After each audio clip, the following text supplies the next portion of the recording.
World War II, Oversimplified.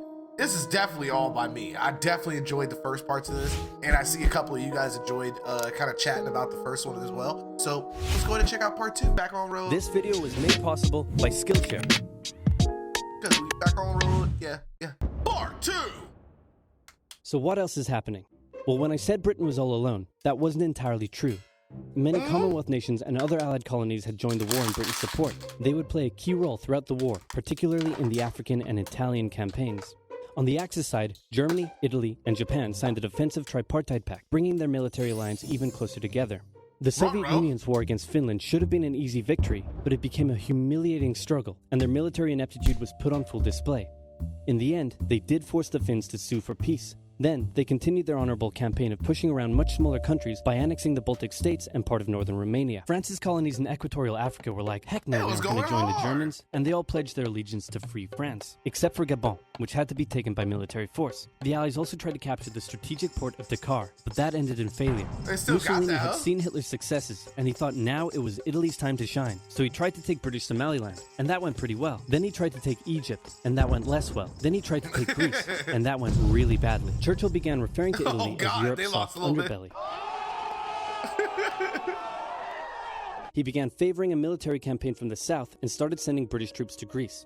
All of this had Hitler pretty concerned, and he moved to protect his southern flank. He had been getting friendly with Hungary and twisted their arm into signing the Tripartite Pact and joining the Axis powers. Romania was also eager to join for protection against the Soviet Union. The Tripartite Pact was designed to prevent any other countries from deciding to join the Allies, specifically Britain's old ally, the pesky United States of America. When war first broke out, American public opinion was strongly against joining in. In 1940, there was an election. The Republican candidate said, "I will not send any young Americans to die in Europe," and sitting President Franklin D. Roosevelt said, "I will also not send any young Americans to die in Europe.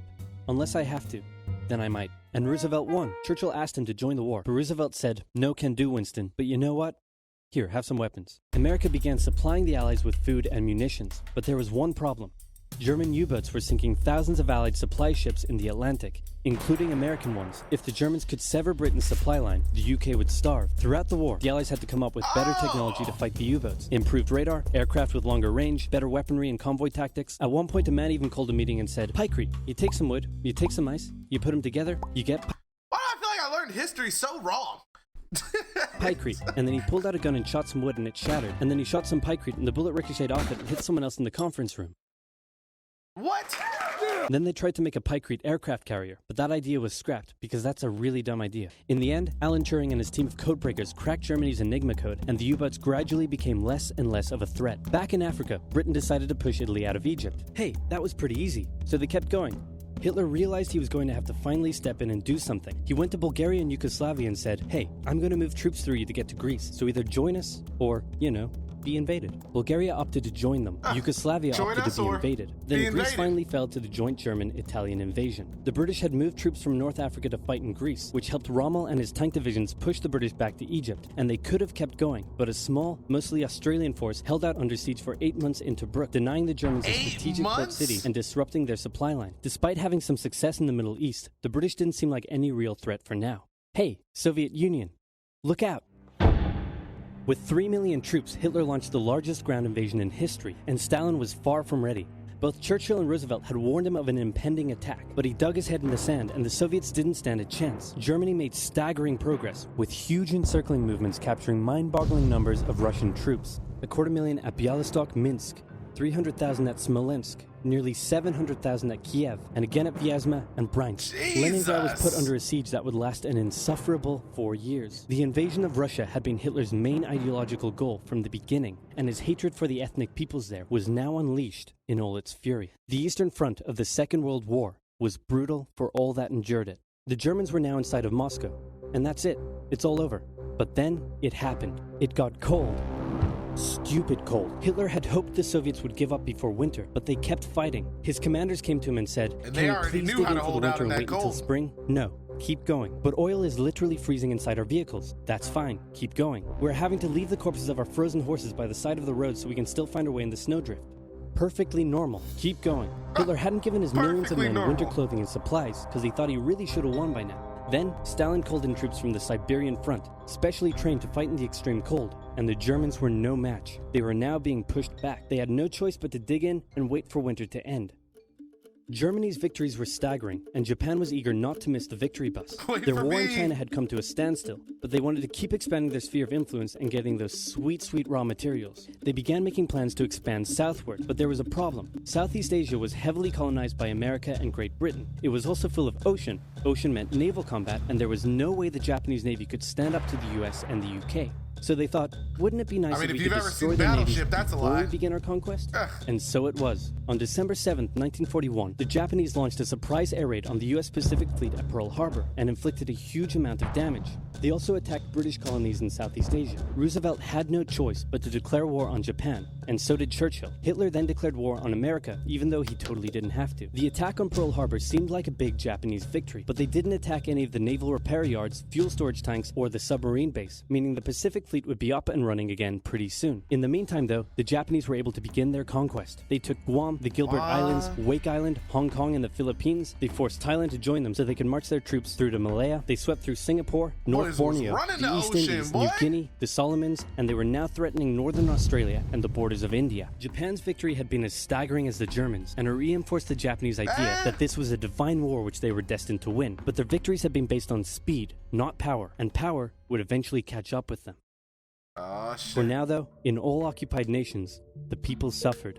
Persecution, forced labor, harsh punishments for any who spoke out against their occupiers. In Europe, the Nazis were rounding up ethnic minorities and other unwanted groups and individuals. In particular, millions of Jewish people would suffer through the terrible events of the Holocaust.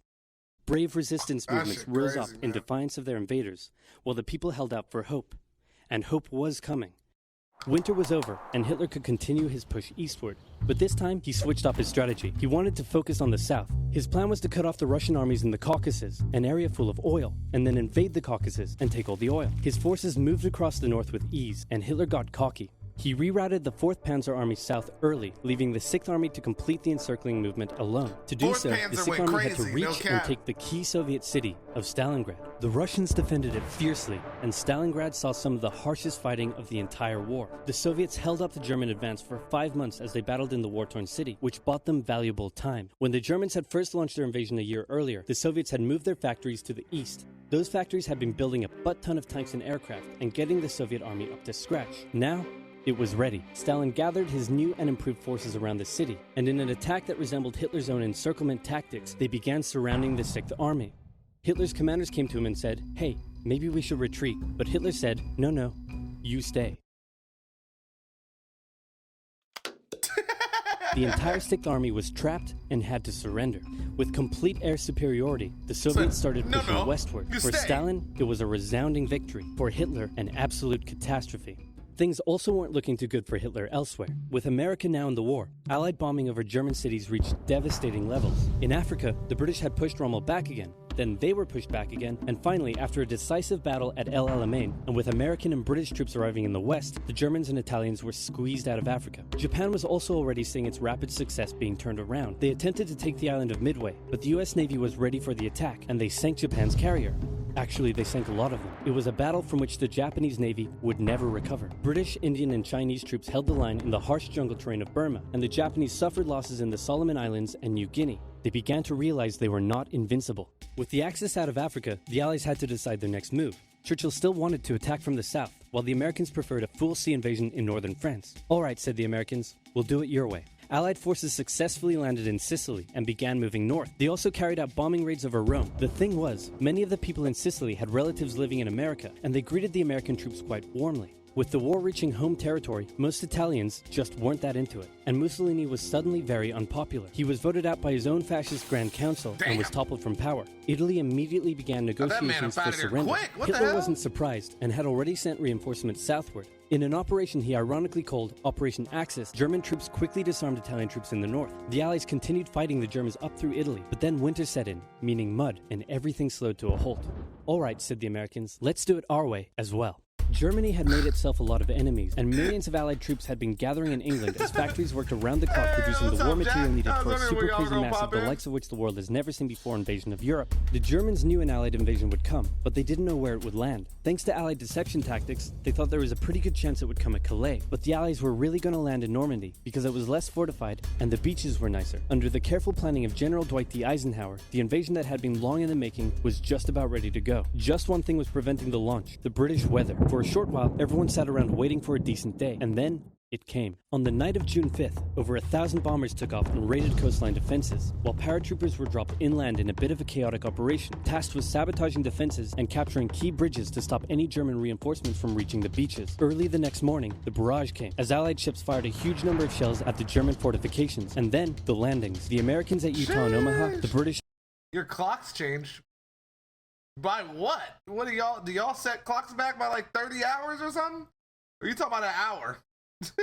What? At Golden Sword and the Canadians at Juno. It was a tremendous struggle with a great loss of life, particularly at Omaha, but the Allied troops captured the beaches and the landings were a success. Then they began their movements inland. They took the port of Cherbourg and the city of Caen. The Americans moved south to capture Brittany. Then, in a massive disaster for the Germans, British and Canadian troops from the north and Americans from the south trapped the German 7th Army in a near wipeout encircling movement. In August, Allied troops landed in the south of France to little resistance. On Just one a beach, bunch of all they little found was by a little Frenchman handing out movements champagne. were Paris able to was get it. liberated, and the Germans were pushed out of France as the Allies An hour. entered Belgium. In the Far East, the Allies started to push the Japanese out of Burma, as the Americans launched a two-pronged offensive in the Pacific. In the south, General MacArthur led the push to liberate the Philippines, while General Nimitz oversaw the brutal island-hopping campaign. American forces had to make hard-fought landing after hard-fought landing on fiercely defended small islands as they moved steadily towards the Japanese mainland. The Japanese believed that the greatest thing a person could do was to die in battle, and the most dishonorable act was to surrender. As a result, they fought ferociously to the very end, and the closer the Americans got to the mainland, the more ferocious the resistance became. In February 1945, we still the Americans handle captured the island of business. Iwo Jima, and an intense firebombing campaign of Japan's wooden cities began. The Allies suffered some setbacks trying to liberate the Netherlands, but they were making progress and were now threatening the industrial heartland of Germany. Hitler's health, both mentally and physically, was rapidly deteriorating. Things were looking bad, and he was desperate. He said, "We need to turn this thing around, and I have just the trick. Remember a few years back when we blitzkrieged through the Ardennes and trapped the Allied forces in Belgium? Well, I'm going to do the exact same thing. Again." He gathered his forces and tried to pound them through the Ardennes. He used up the remainder of Germany's strength and resources, and he managed to create quite a nice bulge. He also trapped some American forces in the Belgian town of Bastogne. The Germans sent the trapped Americans a message saying surrender or be annihilated. When it was read out to the commanding officer, he said, "They want to surrender? No, sir, they want us to surrender." Nuts! And that's what they sent off as their official reply. General Patton's Third Army then managed to break the siege from the southwest, and the Germans were pushed back. That boy Hitler's said, last-ditch "What? attempt You had think failed, we and going what followed somewhere? was a total Ain't collapse no of the German fucking forces. way, The baby. Allies pushed into Germany Ain't from no both sides. The way, Soviet baby. Union took Warsaw and kept pushing to Berlin. In his bunker, Hitler realized all hope Shot was himself in lost. the leg again. Berlin Oh, in the fell, head and this with time. it, Hitler's dreams of a great German empire. Two of the Axis nations had been knocked out. One to go. The Americans began their assault on Okinawa, the last island before they would reach the Japanese mainland. The desperate Japanese fought hard, launching kamikaze attacks on the US ships. The citizens of Okinawa suffered through the terrible fighting, but in 2 months, the island was captured. The Allies now had to make a choice. Either continue the devastating struggle up the Japanese mainland, or they could try to coerce the Japanese into surrendering now. In July, the first successful atomic bomb test took place in New Mexico, and the destructive weapon was ready for use. America and the UK were also seeing the Soviet Union not so much liberating as occupying its captured territories, and so they wanted to put on a show of force. On August 6th, the A-bomb fell on Hiroshima. Shit. Then, on the 9th, Nagasaki. The cities were reduced to rubble, and for the people living there, it was a terrible fate. But for the Allies, it achieved their main aim. In September, Scared the the Emperor hell out announced of Japan's everybody. surrender, saying the war situation has developed not necessarily to Japan's advantage. After 6 years, war was finally over. The Allies occupied Japan for 8 years. The Emperor was allowed to keep his position, America but was General like, MacArthur made sure "Let me this just picture was put printed this- in the Japanese press put this to display dick to the on him, you know what I'm Japanese people saying? that their Emperor was not the divine, powerful being they had believed. That's what Germany happens. was That's what divided America's between gotta do, America, baby. the UK, France, and the Soviet Union. In 1949, the Allied sectors were united into West Germany. The Second World War had been more terrible and destructive than the first. In its aftermath, two major superpowers with two very different ideologies had come out victorious, and the tension between the two of them would create a new kind of war. A very, very cold one. Wow, Churchill, that looks just like me. And your app is doing really well. And this quesadilla you made is to die for. How'd you learn to do all this stuff? The I used the link quesadilla? in the description. He used the link in the description to get Skillshare. That nigga capping. That nigga's capping. Hey, bangers as always, man. I really hope you guys enjoyed it. Again, I know you guys enjoyed seeing part 1 of that. So again, I really hope you guys enjoyed seeing a young part 2. I definitely enjoyed it. It's crazy. Every time I see this stuff, I'm like, man, it's been so long since I've checked out any type of like history stuff. You know what I mean? But thank you guys so much, man, for checking that out with me. Thank you so much for your time. I love you. Big peace, baby.